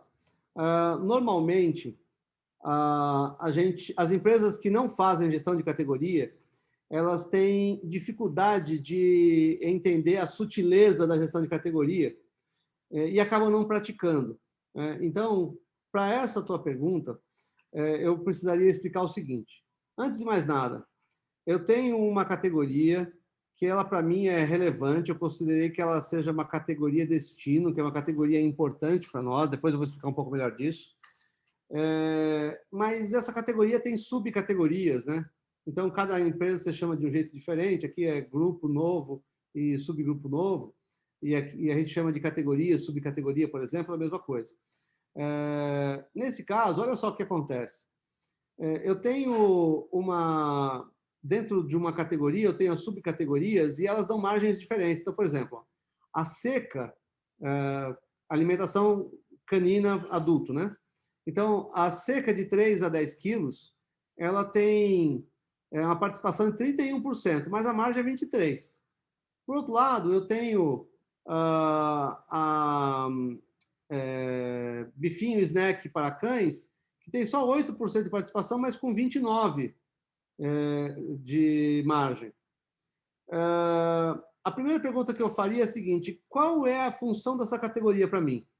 Então, nesse planejamento de estratégias de categoria, essa categoria está destinada a criar sensação, que é um produto que, na época que foi criado, era um produto novo, inovação, criar uma sensação diferente lá para o perfil.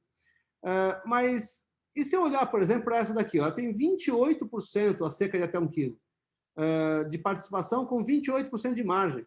Você vê que a margem já é maior do que a margem de 3 a 10 quilos? Então, o que acontece aí, Gustavo? Eu poderia, por exemplo, levar para dentro de uma categoria, seja ela qual fosse, uma dinâmica de estabelecer o papel da categoria, que nesse caso é o papel destino, e a estratégia de cada subcategoria. Com isso, eu saberia exatamente o que fazer com aquela categoria, para que ela serve. Nesse caso, a seca de até 1 quilo ela serve para gerar tráfego e para fazer proteção de território. No caso, a seca de 3 a 10, ela serve para ela é geradora de tráfego e ela aumenta a transação. Então, ela tanto aumenta o ticket do consumidor, como ela gera tráfego para a loja. Muito bem. Imagine que você esteja trabalhando com uma categoria dentro da mercearia, seja lá qual categoria for. Por exemplo, vamos pegar os azeites. Né? O azeite está dentro da mercearia. Aí eu pego o azeite e qual azeite que eu vou usar para gerar tráfego? Então, eu vou determinar para cada subcategoria, então, os azeites importados, os azeites de combate, os azeites isso, azeite aquilo, aí vai. Para cada subcategoria, eu vou determinar uma estratégia. E ela vai ser usada para isso. Então, por exemplo, eu vou pegar o azeite de combate e eu vou usá-lo aqui para proteger território. Então, eu deveria aumentar a exposição do azeite de combate? Eu acho que não. Né? Para mim, ele está lá como uma opção para o consumidor. Mas o que eu faria, por exemplo, com aquele que é feito para gerar lucro, né? Que é a alimentação para cães adultos úmida, nesse caso? Poxa, esse eu devo aumentar a exposição. Então, eu tenho duas dinâmicas. Uma delas é, dentro da mercearia, selecionar as categorias menos relevantes. Por exemplo, coisa mais absurda que eu vejo, eu entro nas lojas, às vezes eu vejo um corredor inteiro de óleo de soja. Inteiro. Aí eu fico pensando, legal, agora eu vou descobrir onde é que estão azeites, vinagres e temperos. Aí você olha para isso e você vê o azeite espremidinho lá no cantinho. Cara, você pega dentro dessa estrutura, diminui o tamanho do óleo de soja, aumenta o tamanho da categoria de azeites, você não vai perder 1 centavo de venda de óleo de soja e vai bombar de vender azeite. Então, a lógica que deve ser usada, Gustavo, para essa dinâmica, basicamente é assim: qual é a estratégia que eu tenho dentro da mercearia? Por exemplo, já se sabe que os líquidos saudáveis são itens em ascensão de venda. Então, eu vou olhar para uma categoria de isotônicos, poxa, ela é importante. Eu tenho que dar espaço para ela. Eu vou olhar para a categoria de chás bem preparados, está crescendo bastante. Então, ou seja, eu tenho que ter uma visão mais clara sobre como fazer essas coisas. E como é que a gente faz isso hoje, olhando para a dinâmica da R-Dias? Nós desenvolvemos um algoritmo específico para me ajudar a entender a movimentação de gôndola. Então, nesse caso aqui, ó, eu estou vendo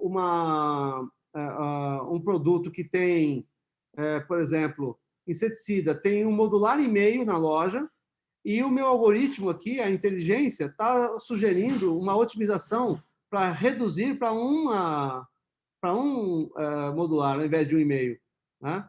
Então, eu estou vendo aqui quais são as tendências e quais categorias que devem ganhar ou que devem perder espaço. E por que eu tenho essa preocupação? Né? Porque é muita categoria, é muito produto, olhar para tudo isso ao mesmo tempo é complexo. Então, eu devo, de tempos em tempos, receber insight, e nesse caso nós estamos mostrando aqui, por categoria, né, qual é a categoria que deveria receber aumento de espaço de exposição ou diminuição de espaço de exposição. Mas o que me leva a aumentar ou diminuir o espaço de exposição? O que me leva a diminuir? Categorias que estão em queda. Então, por exemplo, cada vez mais sabão em barra perde mercado. Todas as grandes indústrias já venderam suas operações de sabão em barra, né? Por outro lado, o líquido concentrado tem crescido. Então, o que eu vou fazer? Eu vou dar espaço crescente para a categoria de sabão em barra, ou eu vou deixá-la com o espaço que ela continua, sendo que a performance e a importância da categoria tem caído?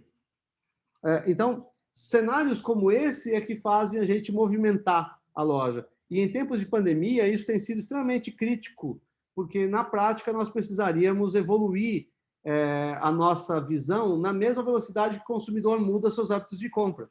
E a pandemia tem feito os consumidores mudarem muito e muito velozmente seus hábitos de compra. Ficou claro, Gustavo? Deu para entender direitinho? Perfeito, perfeito. Beleza. Novas dúvidas, fique à vontade aí, pessoal. Bom, estamos com uma pergunta no chat, Alexandre. Manda aí. Alexandre, a gestão de fornecedores impacta a gestão de categorias ou vice-versa? Como atuar da melhor forma, né? Tá. Até recentemente, Alexandre, essa aqui eu queria dar uma introdução. Nós estávamos num projeto, a R Dias fazendo um projeto de gestão de categorias para um cliente, e nós colocamos lá a gestão de fornecedores junto com o projeto, porque essas duas questões elas se comunicam, né? Não dá para trabalhar olhando só os produtos sem olhar os fornecedores ou vice-versa. Tenho certeza que vai complementar aí melhor do que eu. O fato aí é o seguinte, a gestão de fornecedores, vamos lá. Primeiro, a gestão de categorias, ela abre espaço para uma série de reacomodações. E a nossa dinâmica, Gustavo, é uma coisa mais ou menos assim. A visão... quer ver? Eu vou fazer uma brincadeirinha aqui, não vou conseguir fazer na tela. A dinâmica, basicamente, é a seguinte. Quando eu faço o gerenciamento de categoria, eu elevo um patamar de resultado do negócio. E quando eu faço a gestão de categorias, inevitavelmente, eu vou tirar um pouco da performance do fornecedor que me dá menos margem, que normalmente são os líderes de categoria. E vou deixar outros fornecedores ganharem espaço, que eles vão me dar mais margem. Quando isso acontece lá no GC, eu crio uma anomalia. Que anomalia é? Eu tenho um cara com muito dinheiro no cofre, com muita capacidade de investimento e com margem de manobra importante, com pouca performance. E esse é um cenário maravilhoso para negociação. E por que isso? Porque, na prática, quando eu tenho um caso assim, na hora da negociação eu tenho mais poder de barganha. Então, ao invés de eu ficar gastando tempo, forçando a barra para o fornecedor me dar um desconto, eu prefiro colocar ele na geladeira por um tempo, deixá-lo perder performance, desde que eu esteja ganhando com outros fornecedores, e é isso que acontece no GC. E daqui a pouco eu entro com o que a gente chama de gestão de carteira de fornecedores. Então, assim, eu faço um grau de elevação de margens, de melhoria de resultado, fazendo GC. Mas eu não tenho, se eu já fiz o GC dessa categoria agora, vai demorar muito para ela ter uma oscilação grande e eu precisar fazer de novo. Então, o que eu faço até lá? Eu deixo ali aquela categoria performando com um novo patamar, tempo suficiente para que aquele fornecedor relevante perca espaço e os outros ganhem. Eu estou ganhando mais com isso, então para mim está bom. E daqui a pouco eu chamo os fornecedores relevantes, e aí vem a história da gestão de carteira de fornecedores, chamo os fornecedores mais relevantes e coloco eles na mesa. Tipo, olha, a Nielsen diz que essa categoria está crescendo 17%. Nós aqui estamos crescendo 22% nessa categoria. Rapaz, você está crescendo 2% apenas. Cara, você está perdendo um mercado astronômico. O que você vai fazer para melhorar essa condição? O que você vai fazer para deixar de perder performance? Aí, Gustavo, né, respondendo a essa pergunta aí, aí essa perspectiva muda o lado da mesa. Eu não tenho que fazer força para conseguir uma condição melhor. Se o fornecedor quiser continuar com a performance que ele tinha antes ou recuperar a performance que ele perdeu, ele tem que buscar mais argumentos, ele tem que me trazer mais resultado, ele tem que me dar melhores condições para aquisição. Porque eu vou dizer para ele, falo assim, filho, é aquela história, né? Se você quer rir, você tem que me fazer rir, não é assim que dizem lá no filme? Então, nessa condição, eu vou dizer para ele, falo assim, olha, pô, sou teu parceiro, te trouxe aqui para te mostrar isso. Tá bom, mas então me dá mais espaço. Não, peraí. Se eu te der mais espaço, eu vou perder o que eu estou ganhando lá com os caras. Ó, o meu ganho na categoria hoje é tal, mas se você aumentar a sua exposição, eu vou perder. A única forma é eu ter mais margem para a hora que você ganhar mercado, eu não ser prejudicado. Então, assim, veja, eu não estou pedindo nada, quem quer é ele. Mas agora ele está sendo obrigado a me dar condições para isso acontecer. Seja um contrato maior, uma verba diferenciada, um investimento expressivo num assunto ou em outro, ou simplesmente me dar mais margem. Então, a gestão de carteira de fornecedores e a gestão de categorias, elas se encaixam perfeitamente. Elas podem ser feitas separadamente, mas quando elas se juntam, eu abro muito espaço, porque, por exemplo, eu vou lá e vou fazer o GC. Na hora de fazer o GC, eu revejo o sortimento da categoria. Pô, se eu vou reduzir sortimento na categoria, porque eu vou tirar os 3, 4 fornecedores mequetrefe lá que não estão girando nada, que não tem jeito mesmo, que não tem performance, eu vou abrir espaço para poder... vou abrir espaço para eventuais parceiros ocuparem mais espaço. Então, se eu tinha 19 itens na categoria, agora eu vou ter 8, sobrou espaço, porque esses produtos estavam ocupando espaço lá na gôndola. Agora eu posso usar isso para barganhar com o fornecedor uma condição melhor de fornecimento, caso ele queira ocupar um pouco mais de espaço. Então, eu não vou oferecer espaço para ele, porque isso é ridículo, tá? Aí você está vendendo a alma. Mas eu vou oferecer para ele a condição de aumento de venda. Vamos buscar mais venda? Eu não vou nem discutir com ele que eu vou botar mais espaço, porque o espaço é meu, eu coloco lá o que eu quero. Mas eu vou propiciar mais venda para ele. E é em troca da venda que eu quero melhores condições. Seja mais margem, seja entregas diferenciadas, seja mais prazo de pagamento, menor capital de giro, menor cobertura de estoque, menor ruptura, sei lá quantas coisas podem ser, além da verba e do desconto, né? Então, é nessa condição aí que elas se encaixam e que uma complementa a outra, Gustavo. Beleza? Beleza, perfeito. Acho que o Alberto deve ter... Está ouvindo, Alberto? Você ter sido respondido, bem respondido também. Legal. Se tiver alguma dúvida sobre isso ainda, é só chamar. Bem, além disso, eu acho que a gente precisa olhar para as questões mais tradicionais, né? Então, fala-se muito, né, sobre a evolução, como tratar a exposição.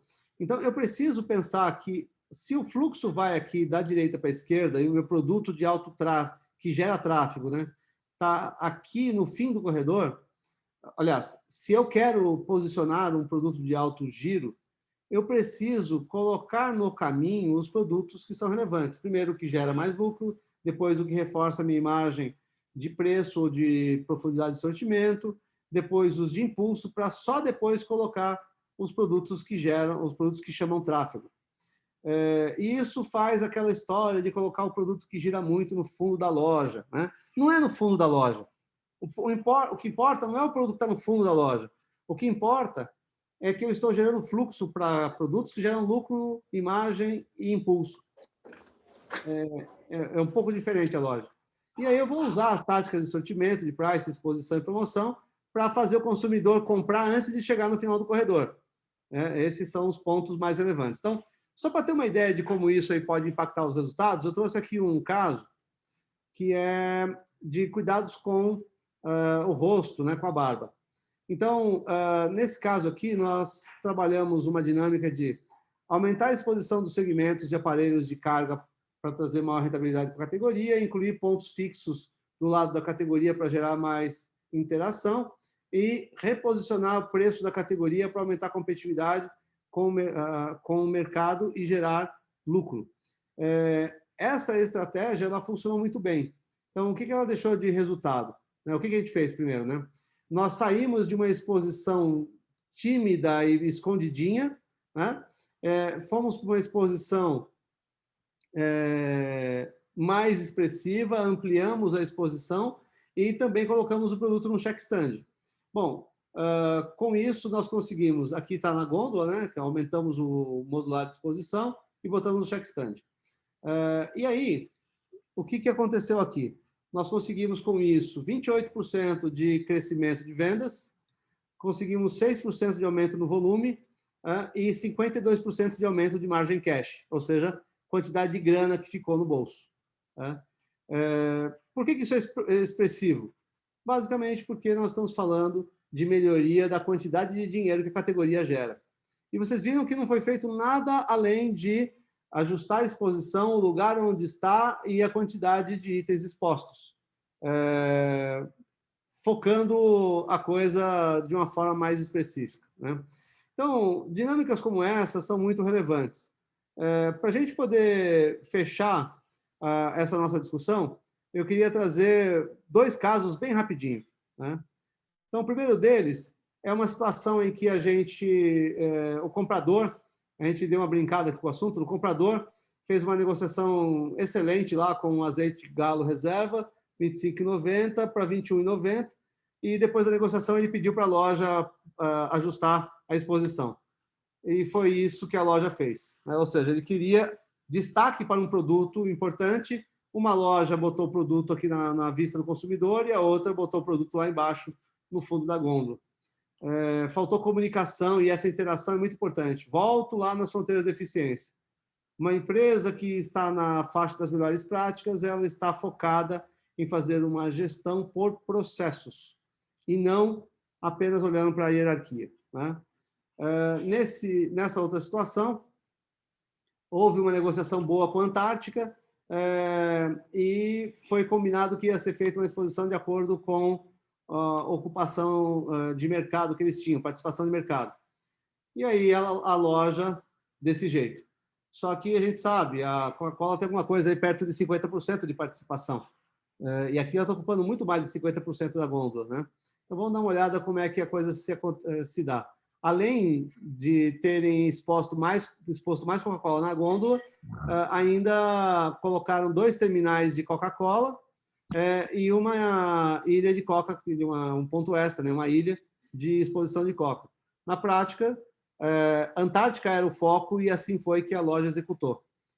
Enquanto isso, esse aqui deveria ser o planograma correto. Então, assim, são situações como essa que fazem a gente ter que pensar em como levar a coisa adiante. Então, para fechar isso, uma das coisas mais importantes que você tem a fazer é determinar os papéis das categorias. Então, eu tenho lá uma rotina, o papel nada mais é o propósito da categoria, para que ela serve no que ela está focada, né? Então, eu tenho lá a categoria rotina, então, que representa 55% a 60% das categorias, né? Normalmente é formada por produtos básicos. Eu tenho a categoria destino, 5% a 7%, ela é onde você tem produtos diferenciados, onde você consegue ter um sortimento maior, igual ou maior do que os especialistas do segmento, a um preço justo. Pode ser vinhos, por exemplo, pode ser carne bovina, por exemplo, melhor que o açougue.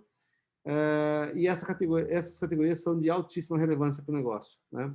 Aí você tem o sazonal, de 15% a 20%, e a conveniência com uma participação parecida. Quando você determina os papéis das categorias, você sabe para que ela serve. E ao saber para que ela serve, você tem condições de fazê-la trabalhar do jeito que interessa. E aí, então, eu tenho um roteirinho básico aqui para ser tratado. Eu começo tudo pelo shopper, que tem uma necessidade. Eu vou determinar um sortimento que vai identificar qual produto atende a necessidade do shopper.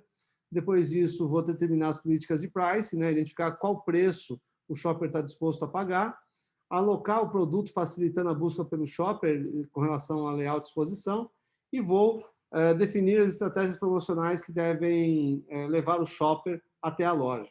Com isso, naturalmente, eu vou conseguir ter a necessidade do shopper atendida e vou montar um trabalho cíclico para poder provocar essa evolução. Ufa! Fazer isso não dá pouco trabalho, mas vocês viram que o resultado é muito expressivo, né? Tiago, quando você está rodando por aí, o pessoal te pergunta muito sobre GC, sobre como otimizar. Como é que é isso, Tiago? Muito, muito. Na verdade, o pessoal comenta e levanta isso para nós, que é uma maneira de defesa, até mesmo para se sobressair aí perante a concorrência. Então, realmente, uma dúvida muito constante do pessoal. Eles querem saber como que aplica isso, só que o sistema, o software sozinho, Alexandre, não é somente ele que vai resolver, tá? Ele tem ali os meios para que eu crie isso, mas precisa realmente ter um processo, né? Então, eu acho que aí vem a calhar, é a expertise realmente de vocês e como a gente colocar isso na prática, né? E ajudar realmente o cliente a ter a loja na mão e ser competitivo, né? Ser competitivo, talvez você tenha tocado no ponto mais importante de toda a nossa conversa de hoje, viu, Tiago? Porque o atacarejo está aí, o e-commerce está aí, os players do mercado digital, todos eles estão entrando no segmento de varejo alimentar. Não está fácil. Apesar de hoje, neste exato momento, o varejista está nadando de braçada com a geração de lucro líquido lá no céu, os próximos momentos não tendem a ser, não tendem a continuar desse jeito, né? Alguma coisa deve ter ajuste, porque quando os restaurantes voltarem a funcionar, nós vamos perder a venda daquilo que as pessoas se habituaram a cozinhar dentro de casa, né? As pessoas voltam para a rua, né? As crianças voltam para as escolas e daí por diante. Então, tem cuidados a serem tomados. Por isso que a competitividade é um fator tão importante. E o varejo está em constante ebulição, né, Alexandre? A gente falava anteriormente sobre a Amazon Go lá nos Estados Unidos, enfim. Eu recebi agora há pouco uma matéria aqui do Carrefour, abrindo as primeiras lojas inteligentes agora no Brasil, 2 unidades em São Paulo, que dispensam totalmente o material humano lá dentro, né? Então, o varejo vive uma mudança de rumo constante aí, e a gente não pode ficar para trás, realmente, né? Processos, sistema, né, equipe bem enganjada são os frutos aí, são realmente o caminho para um resultado bem constituído. Pois é, Rodrigo, nós estamos vivendo um movimento de grande ebulição. E sabe o que mais me assusta?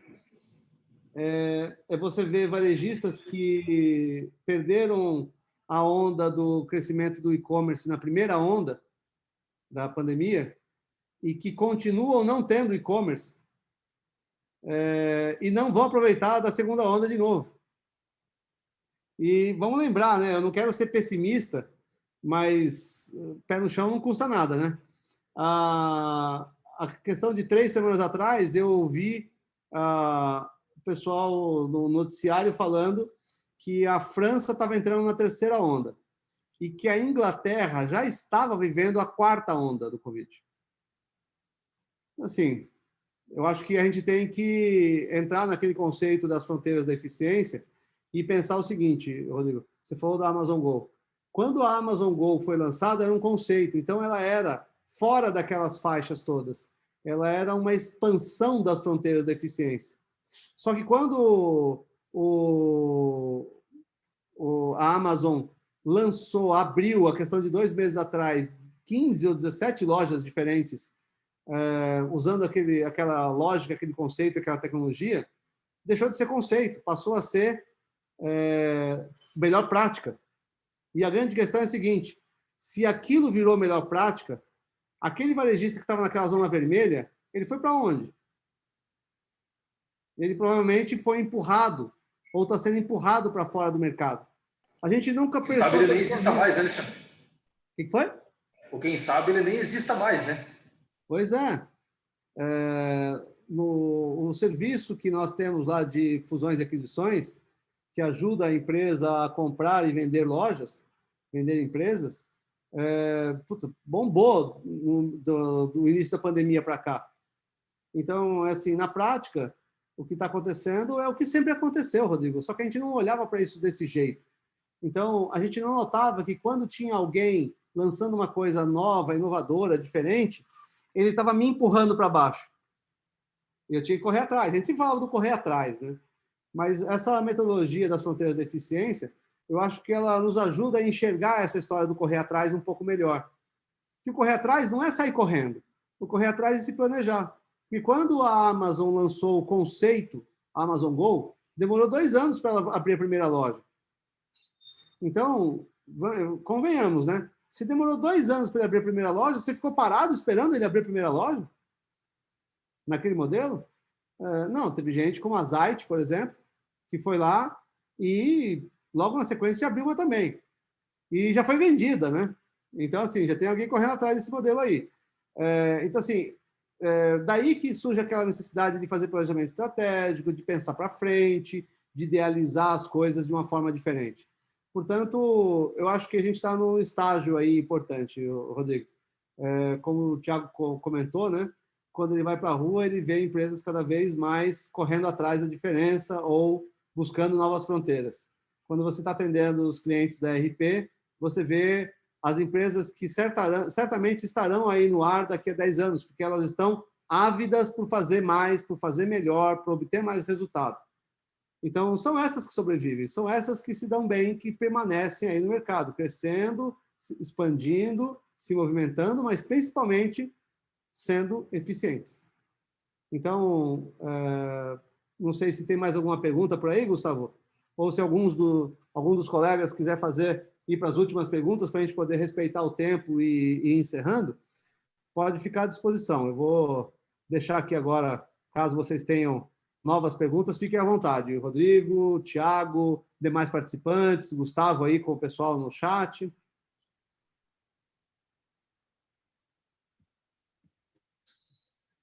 Perfeito, Alexandre. Acho que foi muito bem conduzido, né? A gente conseguiu falar de um assunto específico e em profundidade, né? Essa é a nossa pegada para o ano de 2021. Então, a gente está tratando aqui de assuntos com mais foco, com mais profundidade, que a gente consiga agregar aí para os varejistas participantes, que a gente começou lá com quase 50, e agora chegamos aqui a 95 pessoas, 95 conexões nas salas de varejo do Brasil inteiro, e estão com a gente aqui até o final, né? Eu fiquei muito agradecido disso e honrado de contar com a presença de todos vocês aqui. Muito bom nesse sentido, hein? Muito bom. Legal. Mais algum?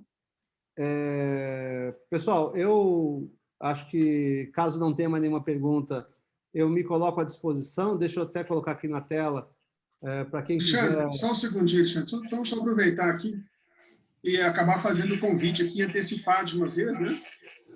No dia 27/4, às 14 horas, mais uma iniciativa da RP com R Dias, continuando aí nas fronteiras da eficiência comercial. Só que dessa vez a gente vai falar de rentabilidade e compras assertivas no FLV. Nós já comentamos aí o atacarejo, a concorrência crescendo. Essa é uma das formas, né, de distanciar da concorrência, trabalhar forte no FLV. Independente do porte, do tamanho da empresa, a gente tem visto aí grandes clientes fazendo esse trabalho.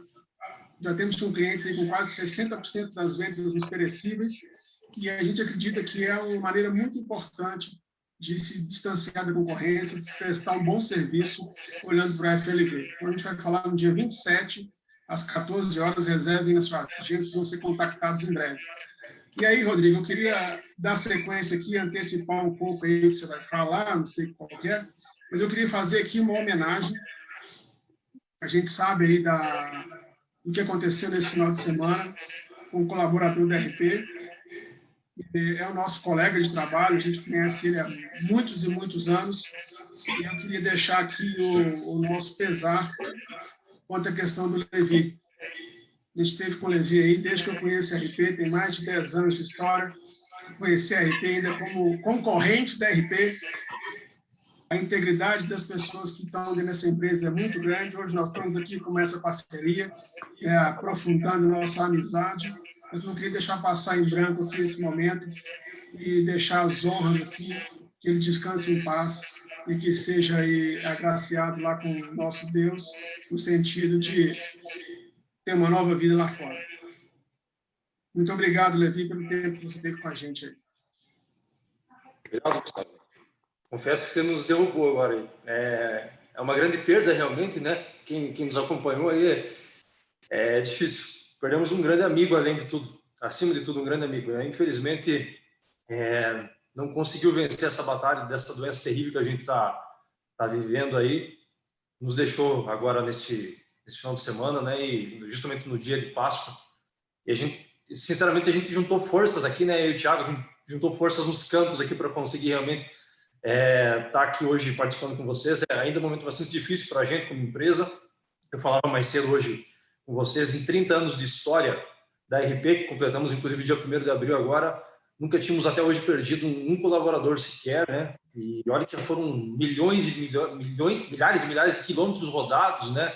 De pontes aéreas, enfim, infelizmente tivemos essa infelicidade de perder um grande colega agora. Mas que Deus tenha, e a gente está aí dando o apoio necessário para a família dele, né? Sempre foram muito próximos a gente também. O Levi trabalhava junto com o Thiago, né? Era gerente da área do Thiago, então é uma perda realmente irreparável para nós. Né?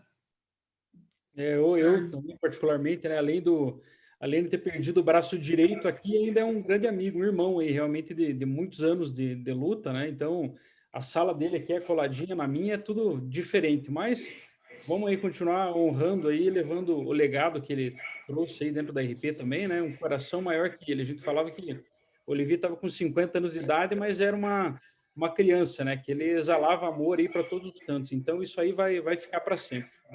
A gente continua aí tentando juntar os pedaços e seguir em frente, né? Obrigado pela homenagem. Viu? Eu quero parabenizar aí pela força que vocês tiveram de estar aqui hoje, né? E a gente conseguiu aí fazer dessa força esse compartilhamento, como foi colocado aí no chat. Por último, né, um compartilhamento de uma grandeza muito grande, né, de um tamanho espetacular aí pelo Francisco. Então, acho que a força de vocês gerou algo bom aqui e a gente vai aí continuar nessa empenho pelo varejo para aí ter um próximo encontro dia 24 e agradecendo novamente a RP e essa parceria que a gente tem construído. Muito obrigado, pessoal.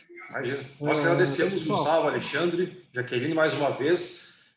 Eu realmente fico bastante impactado. Eu estava ainda aqui ouvindo o Alexandre falar e conversando em paralelo com o Gustavo, né?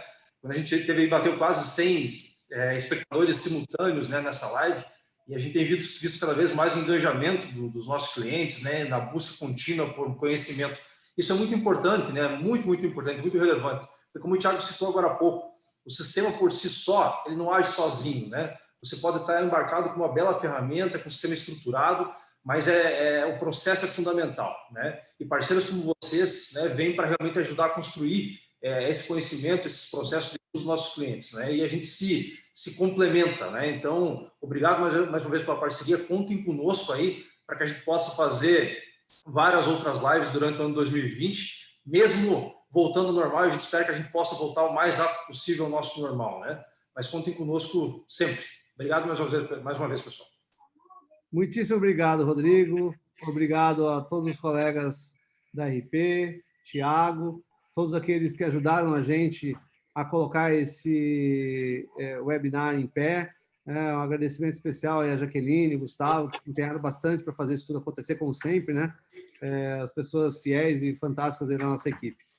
Amigos varejistas, a gente espera poder contar com vocês no nosso próximo encontro, e para mim foi um enorme prazer. Agradeço muito a todo mundo da RP e que nós estejamos firmes e fortes, que a garra de vocês sempre nos impressionou e ela não vai faltar dessa vez.